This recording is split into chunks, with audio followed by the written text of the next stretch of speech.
মুনির চৌধুরীর রক্তাক্ত প্রান্তর মনে আছে? সেই রক্তাক্ত প্রান্তর পুঁজিবাজারে হানা দিয়েছে। কিসের ছোট বিনিয়োগকারী, কিসেরই বা বড় বিনিয়োগকারী, আজকে কেউ কোনোভাবেই ভালো নেই। উদ্ভট উঠের পিঠে চলছে শেয়ার বাজার। ধারাবাহিক লাগাতার পতন যেন নিত্যদিনের সঙ্গী। পতনের উপর পতন, তার উপরও পতন। মানে পতন ছাড়া আর যেন কিছু নেই। দেশের ব্যাংক চলছে, কলকারখানা চলছে, উৎপাদনমুখী ব্যবসা হচ্ছে, বিদেশ থেকে ভালো পরিমাণ রেমিটেন্স আসছে, এরপরও উল্টো পথে হাঁটছে পুঁজিবাজার। বাংলাদেশের সামগ্রিক অর্থনীতি আর দেশের পুঁজিবাজারের মধ্যে দূরত্ব যেন সেই টেকনাফ থেকে তেতুলিয়া। দেশের ক্রমবর্ধমান অর্থনীতির সাথে পুঁজিবাজারের বিন্দু পরিমাণ মিল খুঁজে পাবেন না।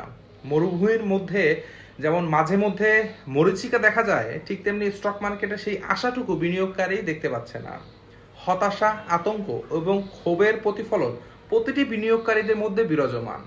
রাষ্ট্র যদি মনে করে শেয়ার বাজার এমন আর কি বিষয়, এখানে 12-13 লাখ মানুষ আছে, এদের নিয়ে পরে ভাবলেও চলবে, তবে মস্ত বড় ভুল হবে। দেখুন, এখানে 12-13 লাখ শুধু বিনিয়োগকারী নয়, 12-13 লাখ পরিবার জড়িত।